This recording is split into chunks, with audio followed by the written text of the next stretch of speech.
back here in the House of Commons foyer, and today we are going to talk about Nova Scotia. Now, Nova Scotia is important for a whole lot of reasons. Like, one of them is that's where Canada kind of started, right, Scott? Didn't it? Exactly. Isn't the oldest city in... Halifax has the oldest legislature, of course. The birthplace of freedom of speech for the press, freedom of the press with Joseph Howe in Nova Scotia. The cradle of higher education in Canada really is Nova Scotia, with some of the best universities in the country.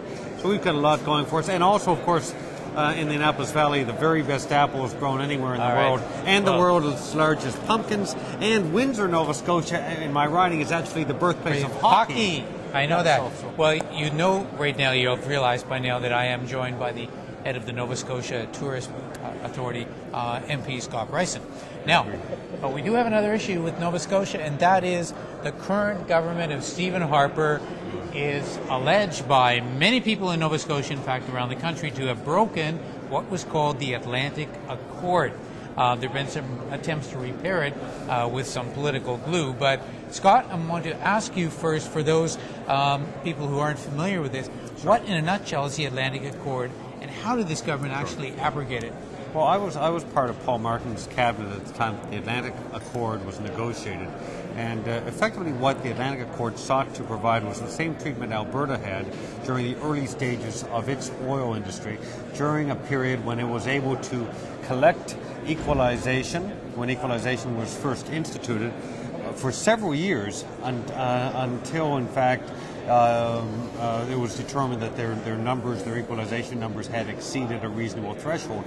The same deal was sought by the government of John Ham in the province of Nova Scotia. They made a reasonable case to the federal government under Paul Martin, myself, and Jeff Regan. We were both ministers for Nova Scotia at the time.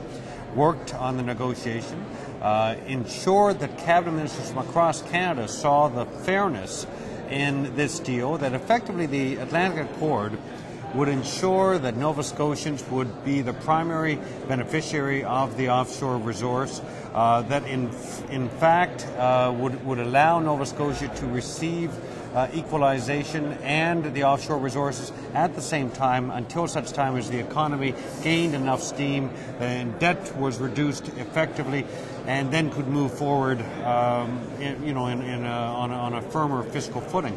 And the whole essence of it was, regardless of whatever new equalization deals were brought in, there would not be a linkage between equalization and the offshore revenue. Resource revenue. And that deal was in fact supported by Stephen Harper in opposition. Right.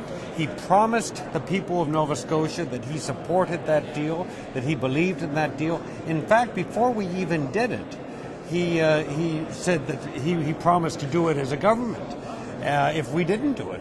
We actually did it. Paul Martin's government actually implemented the Atlantic Accord, signed an agreement with the province of Nova Scotia. Stephen Harper got elected as Prime Minister and ripped up the Atlantic Accord. So let's now cancelled it. We're going forward to the budget now. Yes. So what actually in the budget? Because the Minister of Finance keeps standing up and saying, "Well, listen, I'm offering you guys this or that, and you can pick whichever you want. You're better off." In the budget, he actually offered Nova Scotians a choice, either to trade in the Atlantic Accord and to trade in, effectively to give up future benefits for immediate benefits of a new, sweeter equalization deal, which of course violates the principle of the Accord. Now, the minister responsible for Nova Scotia, Peter MacKay, said at the time, well, in fact, the Atlantic Accord still stands. The Minister of Finance said the Atlantic Accord still stands, and the Prime Minister said, no, we do support the Atlantic Accord.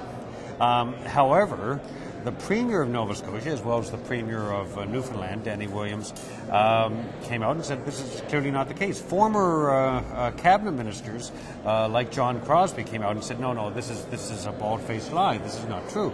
And ultimately, the government spent months in negotiations with the government of Nova Scotia and came forward with a new agreement with no paper, no written now, agreement. is this the one now that was announced just a little while ago with Rodney McDonald and the minister, They right? spent months fixing something that they originally said wasn't broken. Right. And now they won't give us any details, and we've been trying to get briefings on it for the last month and a half, Exactly. and they won't give us any information. And you, of course, and Bill Casey, who is a Conservative member of Parliament. You guys know Bill voted against this provision of the government, was kicked out, and he too has been trying to get a briefing on this. We've been trying to get Nova Scotian MPs, Bill Casey, and also Liberal MPs from Nova Scotia have been trying to get a briefing on this. We want to get the facts, and the fact is the government is asking us to trust them on what is effectively a verbal commitment when we know that they're not capable of honoring written agreements.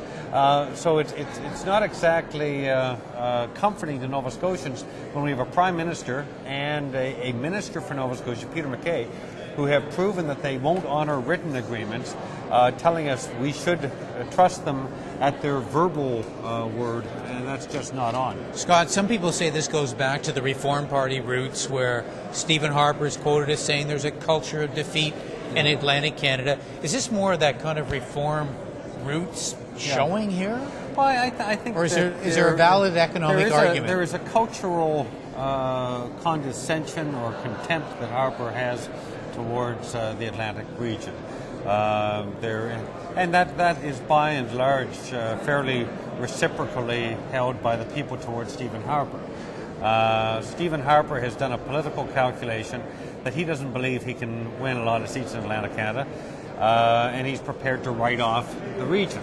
In the same way that he did a political calculation at some point and said, well, you know, the Aboriginal and First Nations people probably won't vote for me, so I can write them off and revoke the Kelowna Accord.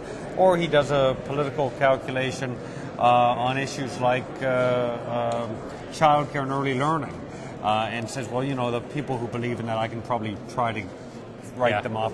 He does write people off when he believes that they're not going to vote for him. We as Liberals believe in the country as a whole and believe in being a force of unity and actually trying to help all Canadians, and ultimately, even if we don't earn their votes, we are going to do what we can to make their Canada a better place. And besides, we're really into like apples and pumpkins too, aren't we? Absolutely. In fact, I have been at various times a champion pumpkin paddler, paddling a 600-pound pumpkin across a lake in the Great Pumpkin Race. I've done it 3 times. Once I won it, once I came in the middle of the pack, and once my pumpkin sank. So my recommendation to any prospective pumpkin paddler is to get a pumpkin that floats. Only for the Annapolis Valley. All right, thank you. That's Scott Brison from Nova Scotia explaining the Atlantic Accord, and thank you for watching MPtv.